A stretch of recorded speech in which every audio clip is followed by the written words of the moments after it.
दोस्तों नमस्कार, मैं Mukesh Joshi Indian institute of excellence से आप सभी का हार्दिक स्वागत करता हूं मेरे यूट्यूब चैनल के ऊपर में।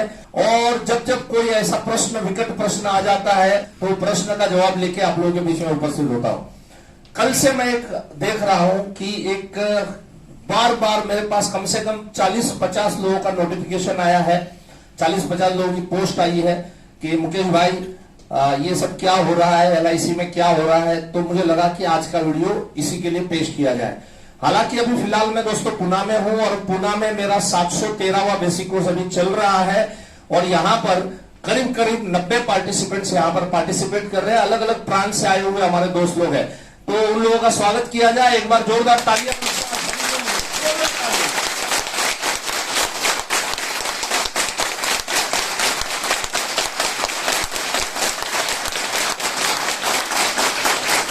Thank you so much. और आज हमारा सेकंड डे है बेसिक कोर्स का, लेकिन मुझे ऐसा लगा कि ये वीडियो बहुत जरूरी है, बहुत इंपॉर्टेंट है, क्योंकि बहुत ही इंपॉर्टेंट मैसेज है हमारे इन दोस्तों के लिए भी जरूरी है और जितने भी मेरे यूट्यूब दर्शक है उन सब के लिए जरूरी है। इसलिए ये वीडियो आप लोगों के बीच में पेश कर रहा हूं।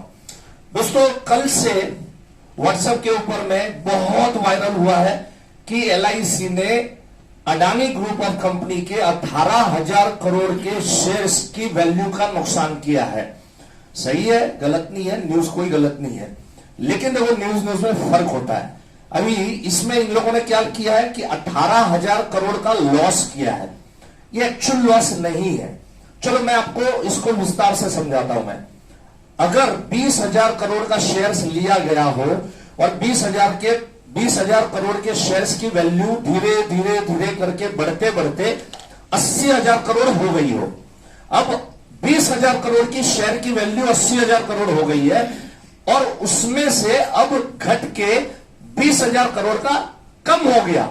तो अब 20,000 करोड़ की वैल्यू के शेयर की कीमत जो 80,000 करोड़ थी वो अभी 60,000 करोड़ हो गई। तो क्या हम ये 20,000 करोड़ को लॉस में समझेंगे? Is it loss? नो। ये सब मीडिया कर्मी लोगों का शब्दों का खेल होता है। सिर्फ लोगों को बहकाने के लिए ये सारी चीजें की जाती है।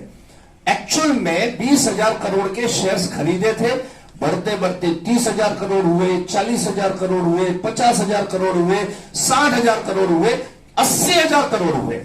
और फिर कोई अमेरिका की कोई संस्था है और उसने कोई रिपोर्ट निकाला और रिपोर्ट की वजह से कि अडानी ये कर रहा है, अडानी वो कर रहा है, अडानी चीटिंग कर रहा है, तो शेयर की वैल्यू घटी है ना, नहीं है उसमें, लेकिन घट के 60,000 करोड़ हुई है।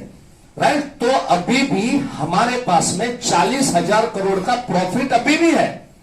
तो ये कह सकते हैं कि प्रॉफिट में नुकसान किया, लेकिन ये लोग क्या लिखते हैं? 18,000 करोड़ का नुकसान किया, लॉस किया। Is it not loss? It's not at all a loss.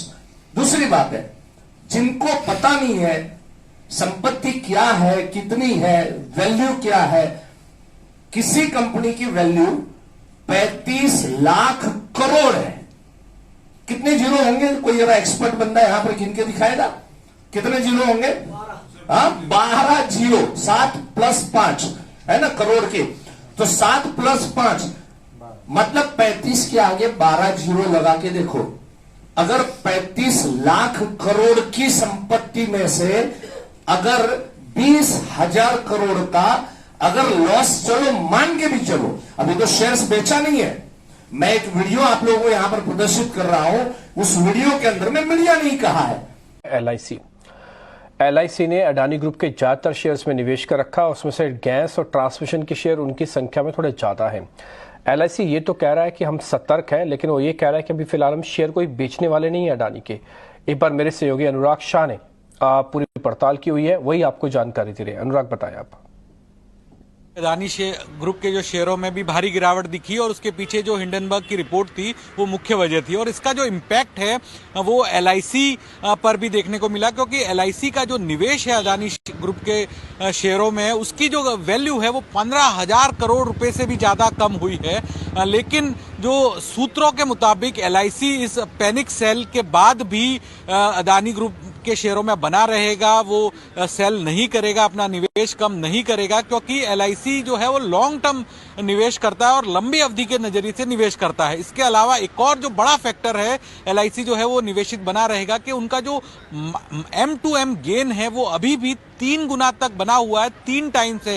यानी जब जिस कीमत पर अदानी ग्रुप के शेयरों में निवेश किया था एलआईसी के द्वारा, तो वहां पर अभी भी 3 गुना तक उनको M2M गेन मिल रहे हैं। तो इस वजह से एलआईसी जो है वो अदानी के शेयरों में बना रहेगा और आने वाले दिनों में उसको और वेट एंड वॉच की नजरिए से देखेगा। लेकिन अभी जो है वो एलआईसी बिल्कुल भी पैनिक की स्थिति में नहीं है और वो बिकवाली नहीं करेगा, और क्योंकि उसकी मुख्य वजह यही है कि जो M2M गेन है एलआईसी का वो 3 गुने तक अभी तक बना हुआ है।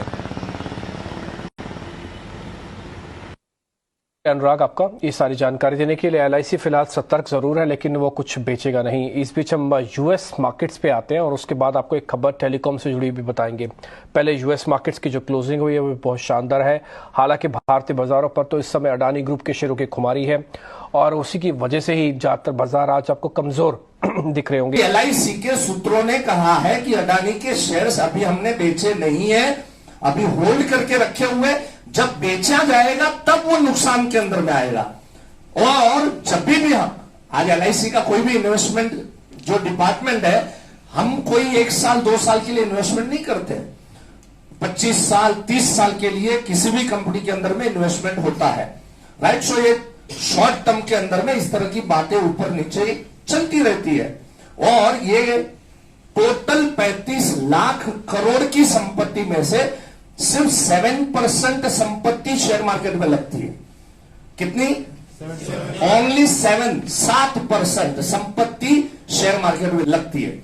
चलो अगर नुकसान भी कर लिया तो भी सॉवरेन गारंटी जो दी है गवर्नमेंट ऑफ इंडिया ने दी है। तो जो मीडिया वाले लिखते हैं कि पॉलिसी होल्डरों का नुकसान, ये कहां से हुआ भाई पॉलिसी होल्डरों का नुकसान? पॉलिसी होल्डर के पैसे तो सुरक्षित है, गवर्नमेंट ऑफ इंडिया के पास पड़े हुए हैं। तो ये सारी चीजें बहकाने की बातें हैं। मेहरबानी करके ऐसी बातों के अंदर में आना नहीं। बार बार ऐसे वीडियो मुझे बनाना पड़ता है, साल में 1 आध बार तो शेयर मार्केट टूटता ही टूटता है। और जब भी शेयर मार्केट टूटता है तो ऑब्वियसली 7%, लेकिन 35 लाख करोड़ का 7% भी कोई छोटी अमाउंट तो है नहीं ना। तो ये हमेशा से ये कभी मीडिया वाले लिखेंगे 20,000 करोड़ लॉस कर दिया, कभी लिखेंगे 50,000 करोड़ लॉस कर दिया, लेकिन ये एलआईसी के लिए 0.0001 किधर तो भी संपत्ति का आता है। सो मेहरबानी करके ये सब चीजों में डरने की कोई जरूरत नहीं है, ये सब चीजों से घबराने की कोई जरूरत नहीं है। मेरे जितने भी इन्वेस्टर दोस्त हैं उनको भी कह रहा हूं, बिल्कुल विचलित मत होना। ये सब ड्रामा हर 6 महीने 8 महीने के अंदर में लगा रहता है। आजकल के जितने भी पॉलिसी होल्डर्स हैं वो भी होशियार हो चुके हैं, वो समझ चुके हैं कि कहीं ना कहीं ये सब बहकी बातें आती है। और सिंपल समझाओ, आपने कोई शेयर 100 रुपए का लिया, 100 रुपए का 300 रुपया हो गया और उसके बाद में 200 रुपया हो गया, तो ये नुकसान नहीं है। जब भी ये 100 रुपए का शेयर जिस दिन बेचा जाएगा, इसको नॉशनल लॉस या नॉशनल प्रॉफिट बोलते हैं। एक्चुअल प्रॉफिट और एक्चुअल लॉस मटीरियलाइज कब होता है? जब शेयर मार्केट में वो प्रोडक्ट को बेचा गया है तब होता है। सो तब तलक का नफा और नुकसान खाली पेपर के ऊपर है। ये सब चीजें अफवाहें है, ये सब चीजों के ऊपर में ध्यान नहीं देना है। ठीक है, थैंक यू सो मच, नमस्कार।